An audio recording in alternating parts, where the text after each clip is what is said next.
We're ready just in case. Neighbors in Lyle on edge as firefighters work to control a fast-moving fire in the gorge. We have a live report coming up from the fire lines. Plus, a former Trailblazer caught up in a federal gambling scandal, the charges he's facing this afternoon. Plus, a major Supreme Court decision that could impact future elections, the ruling on mail-in ballots and what it means for voters. And an early morning shooting in Gresham now being investigated as a homicide, what we know at noon.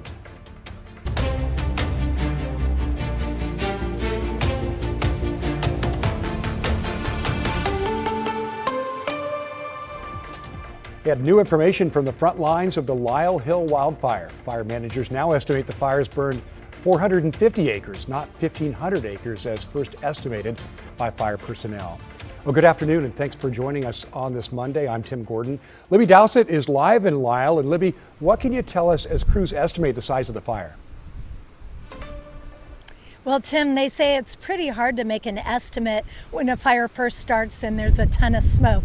So it's down to 450 acres. That's more than half what they initially estimated. Now, if you look here behind me, you can see the fire damage right here on the hill with homes surrounding it. We are told crews have a line around the fire, but it's still not contained, and you can see damage to the grass and the trees.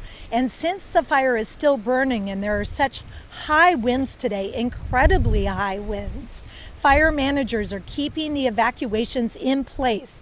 A level 3 evacuation for those directly in the fire zone today, as Centerville Highway is still closed from Lyle to Stuck Road and the Lyle Cherry Orchard Trail is blocked.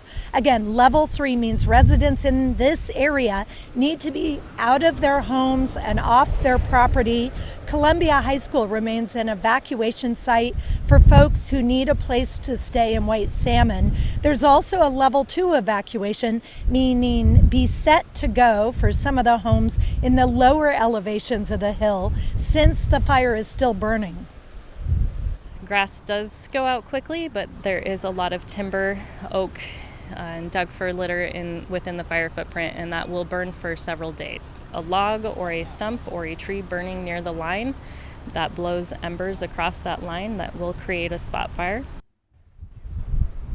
And Carissa Silvis says those winds are drying out the grasses all around us, even though the temperatures aren't as bad as we had last week.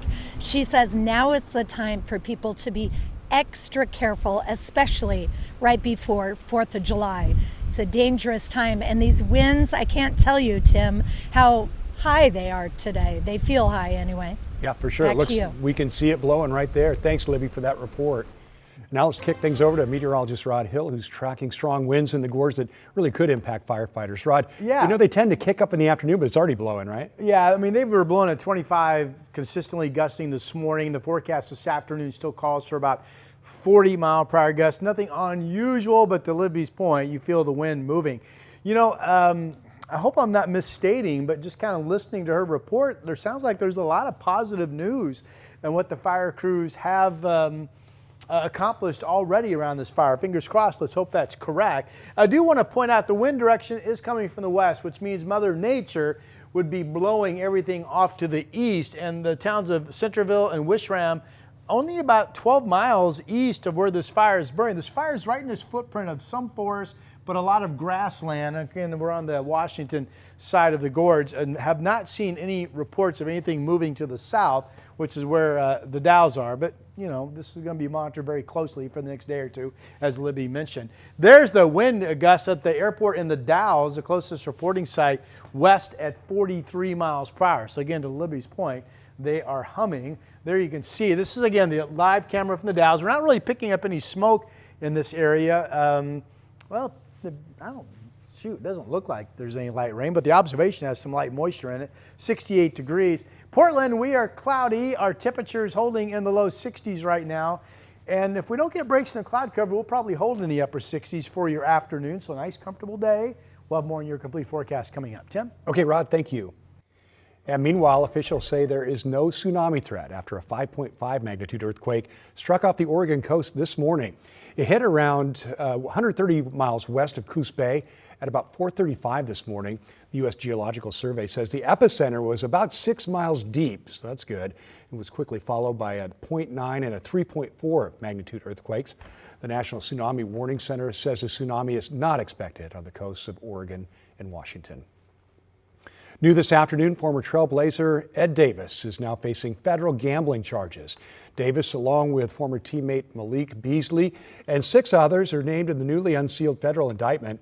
According to prosecutors, Beasley, who was playing with the Milwaukee Bucks at the time, agreed to under or overperform ahead of at least 4 games during the 2023-24 season. Prosecutors allege Beasley received bribes from co-conspirators, often used to reduce or pay off debts he owed Davis. According to ESPN, today's indictment does not appear to be directly connected to previous gambling charges filed against former Portland Trailblazers coach Chauncey Billups. Well, 5 new lawsuits have been filed against Kaiser and Northwest Permanente over allegations involving a former pediatrician. The 5 plaintiffs allege Dr. Michael Wilmington sexually abused them while they were patients. Each of the lawsuits claims Kaiser ignored complaints about Wilmington going as far back as 2006. Attorneys in the case say they've spoken to more than 100 victims, both former patients and concerned parents, most of whom made complaints about him in the past directly to Kaiser. Multiple people have been arrested in connection to the case. Wilmington died by suicide shortly after the investigation started. Happening right now, authorities are investigating an early morning homicide in Gresham. According to police, officers were called just before 4 o'clock this morning to an apartment complex on Southeast 185th Avenue after reports of gunfire. When they arrived, police say they found 1 person dead at the location. The East County Major Crimes Team is investigating. At this time, no information about a suspect has been released. Well, the Supreme Court has delivered several rulings today, including on President Donald Trump's firing of Lisa Cook, who former President Joe Biden had nominated to a 14-year term on the Federal Reserve's Board of Governors. NBC's Alice Barr has the details from Washington. In a series of decisions today, the Supreme Court delivering good news and bad news to President Trump, ruling that he cannot fire Federal Reserve Board member Lisa Cook, at least for now, leaving her in her post while she keeps challenging the allegations against her. The president can only remove a member for cause under the Federal Reserve Act.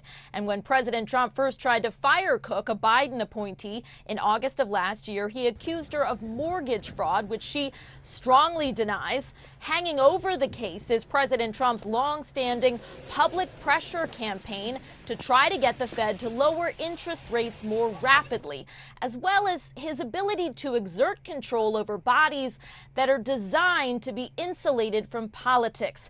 And in a blow to that norm, the justices separately ruled today the president can fire Rebecca Slaughter, a member of the Federal Trade Commission, without cause, despite a law establishing FTC members can only be fired for reasons like inefficiency and neglecting their duties.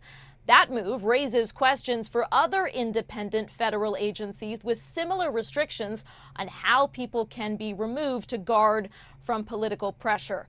While in another loss for President Trump, the Supreme Court refused to hear his appeal to overturn a jury's finding in a federal lawsuit that he sexually abused writer E. Jean Carroll in a department store dressing room back in 1996, and then later defamed her by calling her claims a hoax.